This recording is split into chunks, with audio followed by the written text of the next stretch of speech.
Hello नमस्कार प्यारे विद्यार्थियों,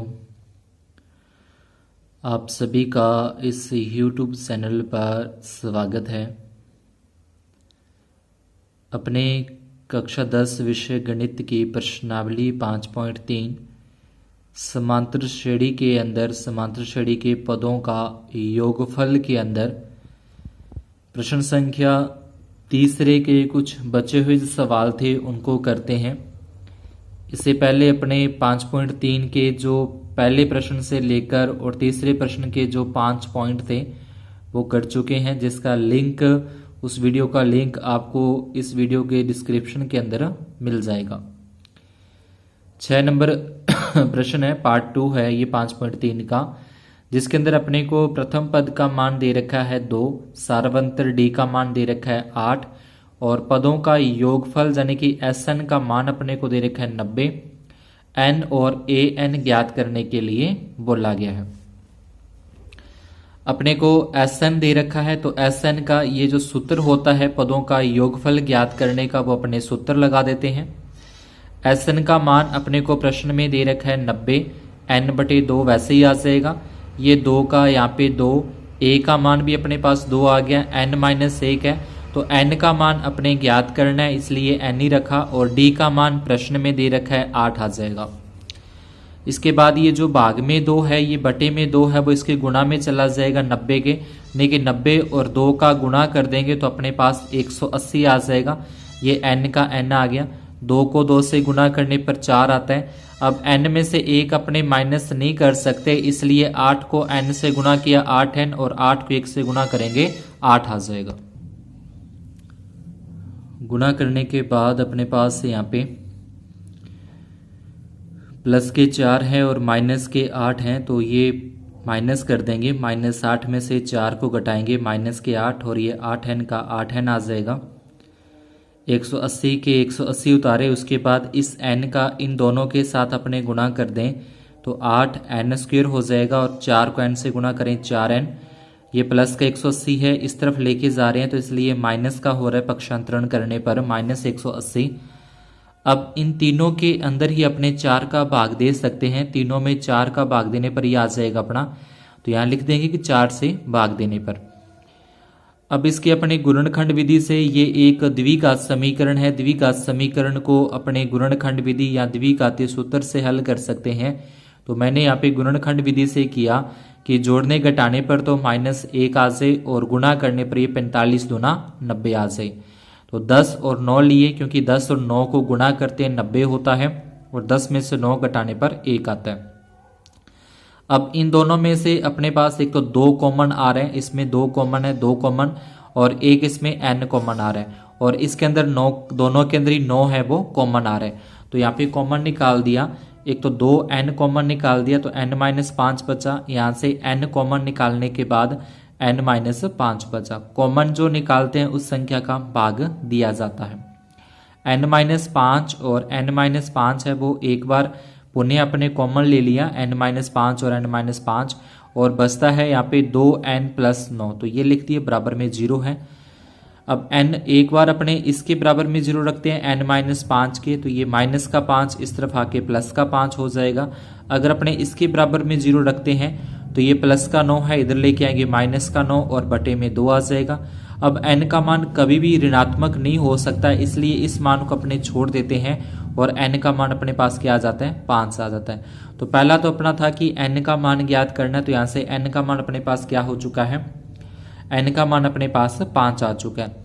आगे इस प्रश्न में बोला था कि AN ज्ञात करना है, तो AN ज्ञात करने के लिए अब अपने पास जो AN वाला सूत्र है वो लगा देंगे कि A + N-1D। अब A का मान प्रश्न में अपने को दे रखा है 2, N का मान अपने ज्ञात कर चुके हैं 5 - 1 और गुना D का मान भी अपने को प्रश्न में दे दिया था कि 2 है। इसको अगर अपने सॉल्व करें तो ये 2 आ जाएगा और 5 में से 1 घटाने पर 4 आता है, 4 को 8 से गुणा करें, 4 × 32 होते हैं, 32 और 2 जोड़ेंगे तो 34। तो अतः N का मान 5 है और AN का मान 34 है। इसके बाद 7वां प्रश्न है जिसमें बोला कि A का मान अपने को दे रखा है प्रश्न में 8, AN का मान दे रखा है 62, SN का मान दे रखा है 210। तो ये तीनों एक इस एस एन योगफल ज्ञात करने का सूत्र आ जाएगा अपना n/2 a plus A N. N का मान यहाँ से अपने ज्ञात करना है तो एन का तो एन ही रखना है। ए का मान यहाँ पे अपने को 8 दे रखा है तो इस ए की जगह पे 8 आ जाएगा और ए एन की जगह पे 62 आ जाएगा। 62 और 8 को जोड़ेंगे तो अपने पास 70 बनते हैं और 70 में फिर अपने आगे 2 का भाग दे के उसको सॉल्व कर लेते हैं। इस तरीके से अपना आ जाएगा ये 70 आगे, 70 में 2 का भाग दे के 35 गुना एन। अब 35 गुना में उसके भाग में चले जाएंगे 210 के, क्योंकि एस एन अपने को दे रखा है ना 210। तो उसके बाद 210 में 35 का भाग देंगे 6, एन का मान आ जाएगा। आगे अपने को डी का मान भी ज्ञात करना है, एक तो एन का मान ज्ञात करना है और एक डी का मान। तो इसके लिए अपने ए एन वाला सूत्र यहाँ पे लगा देंगे। ए एन बराबर ये 62 जो दे रखा है, ए का मान रख दिया 8, एन का मान ज्ञात किया 6 माइनस 1 और डी का मान ज्ञात करना है। तो यहाँ से प्लस के 8 इधर लेके जाएंगे, माइनस के 8 लिख दिए, 6 में से 1 घटाए 5 डी आ जाएगा। अब 5 इसके बटे में चला जाएगा 54, क्योंकि 62 में से 8 माइनस करते हैं 54 और बटे में इसके 5। तो यहाँ पे क्या आ गया अपना एन का मान 6 आ गया और डी का मान 54/5 ज्ञात हो चुका है। 8वें प्रश्न के अंदर अपने को ए एन का मान दे रखा है 4, सार्वंतर डी का मान दे रखा है,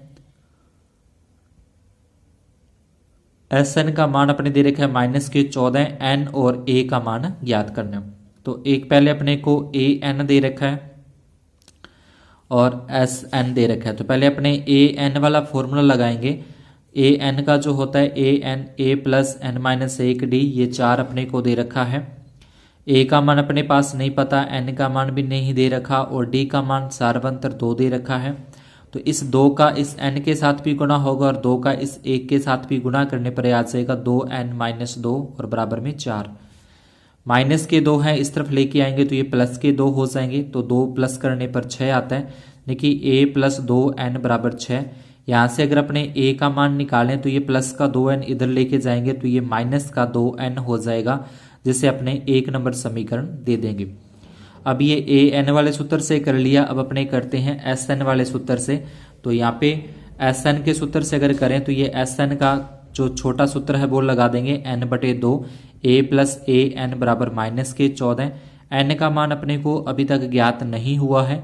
ए का मान, तो ए का मान जो यहाँ से ये अपने निकाला है 6 - 2n, तो ये ए का मान 6 - 2n रख देंगे, प्लस ए एन का मान अपने को प्रश्न में दे रखा है, ए एन का मान 4 आ जाएगा बराबर में -14। अब 6 और ये 4 दोनों क्या हो जाएंगे 10 हो जाएंगे, -2n बराबर -14। इस 2 का भाग 10 में देंगे 5 आएगा, इस 2 का भाग इस 2 में देंगे तो n आ जाएगा। जैसे बाहर वाले कोष्टक वाली संख्या से अपने गुणा करनी है तो गुणा इसके साथ भी होती है, गुणा इसके साथ भी होती है। इसी प्रकार से भाग देना है तो भाग इसके अंदर भी जाएगा और भाग इसके अंदर भी जाएगा। तो 10 में 2 का भाग देंगे 5, 2n में 2 का भाग देंगे n आएगा और बराबर में अपने पास -14 ये दे रखे। अब n का गुणा करेंगे 5n आ जाएगा, n को n से करेंगे n², देखिए 5 - n² बराबर के -14। अब n² को अगर बराबर के इस तरफ लेके जाएं तो प्लस का हो जाएगा और 5n है वो माइनस के हो जाएंगे। तो ये भी एक द्विघात समीकरण बनती है। द्विघात समीकरण के अंदर अपने इसको गुणनखंड विधि से करते हैं कि जोड़ने घटाने पर 5 आने चाहिए और गुणा करने पर 14। तो यहाँ से अपने पास 7 और 2 आ जाएंगे, क्योंकि 7 में से अगर 2 अपने घटाते हैं तो -5 आएंगे, 7 को 2 से गुणा करने पर 14 आता है।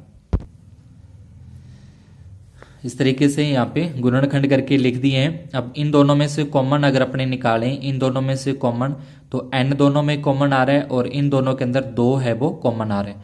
तो n कॉमन निकालने के बाद n-7 बचेगा और 2 कॉमन निकालने के बाद यानी कि 2 का भाग इसमें देंगे n आएगा, इसमें 2 का भाग देने पर 7 आ जाएगा।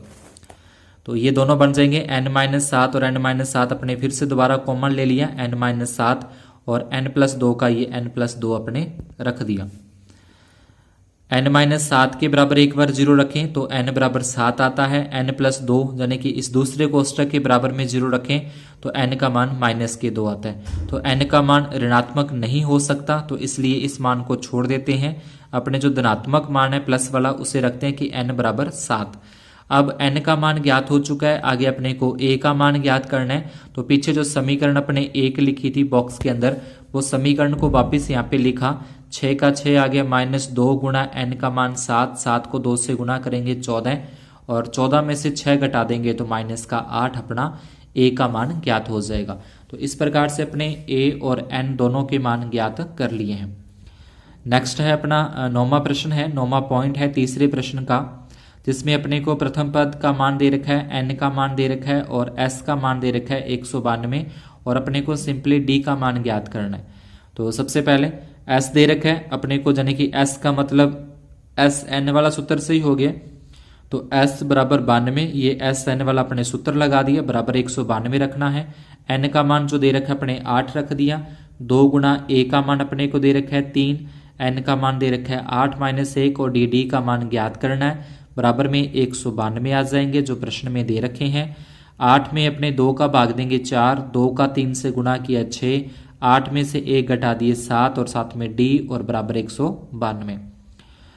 अब इस 4 का गुणा अपने इसके साथ करें, 6 चौका 24 हो जाएंगे, और 4 का गुणा 7 के साथ भी, यानी कि दोनों से गुणा कर दिया, 4 का 24 और 7 चौका 28 बराबर 192।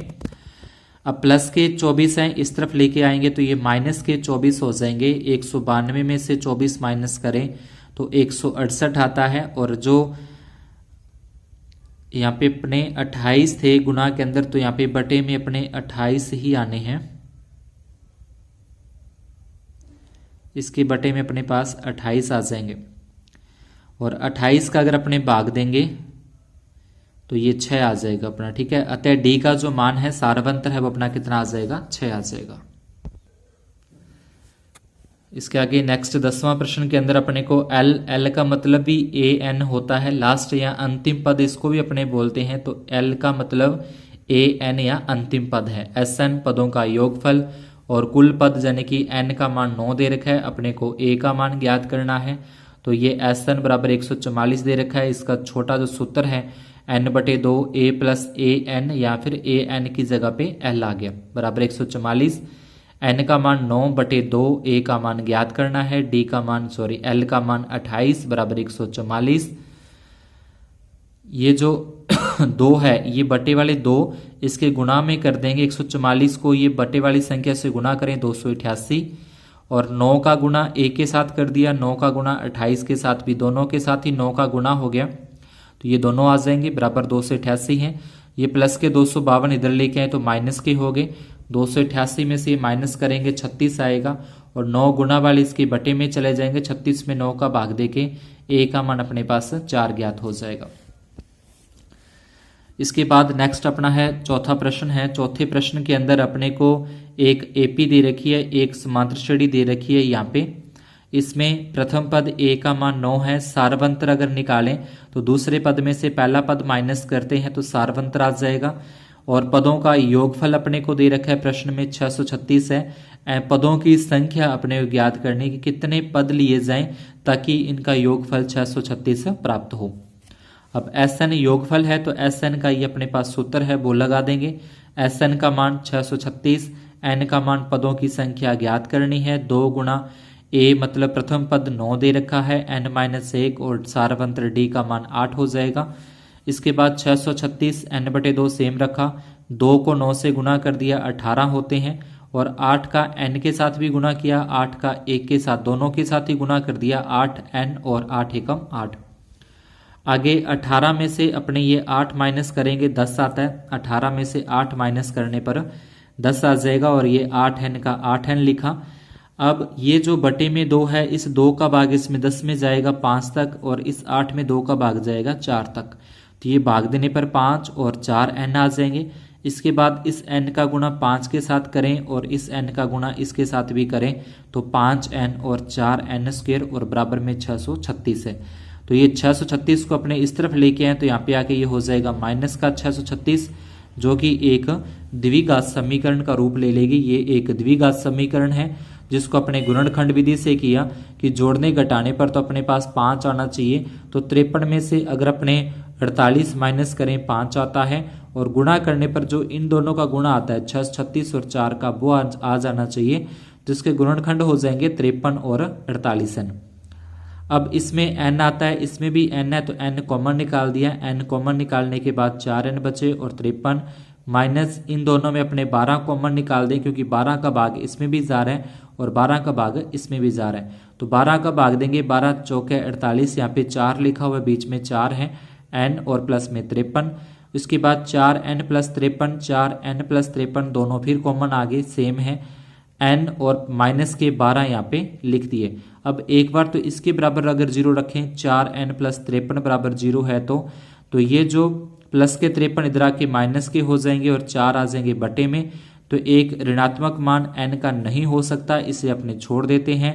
दूसरा n माइनस 12 बराबर 0 रखें तो माइनस के 12 इधर लेके आएंगे तो प्लस के 12 हो जाएंगे। अतः पदों की संख्या कितनी है? 12 है। यानी 12 पद लेने पर इस समांतर का योगफल 636 प्राप्त हो जाएगा। पांचवें प्रश्न के अंदर भी अपने को प्रथम पद दे रखा है प्रश्न के अंदर 5, अंतिम पद an का मान दे रखा है 45, योगफल sn अपने को दे रखा है 400। ठीक है, इसके बाद अपने को इसमें n का मान ज्ञात करना है, पदों की संख्या ज्ञात करनी है। तो sn बराबर n बटे 2 प्लस a n आ जाएगा। sn का मान 400, n का मान ज्ञात करना है, a का मान 5 और an का मान 45।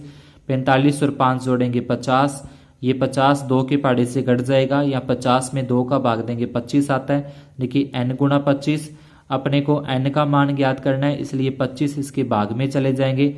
400 में अपने 25 का भाग देंगे तो अपना उत्तर क्या आ जाएगा? 16 आ जाएगा। तो इस तरीके से अपने n का मान ज्ञात हो चुका है।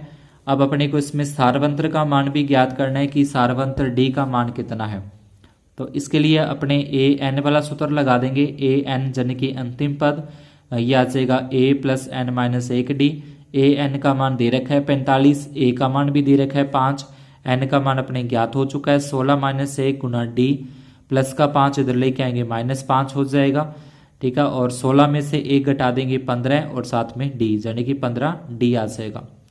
45 में से 5 माइनस करने पर 40 आता है और 15 इसके भाग में चले जाएंगे। 40 में 15 का भाग पूरा पूरा नहीं जाता, तो इसको अपने 5 के पाड़े से काट दिया। 5 के पाड़े से कट करने पर 5 8 40 और 5 दिए 15, यानी कि सारवंतर d का मान 8/3 है और n का मान पदों की संख्या 16 है। तो ये थे अपने 5 प्रश्न। बाकी के बचे हुए प्रश्न करेंगे अपने नेक्स्ट पार्ट के अंदर। अगर आपको सवाल समझ में आए हो तो वीडियो को लाइक और चैनल को सब्सक्राइब जरूर करें और आगे शेयर करना न भूलें। धन्यवाद, शुभ दिन।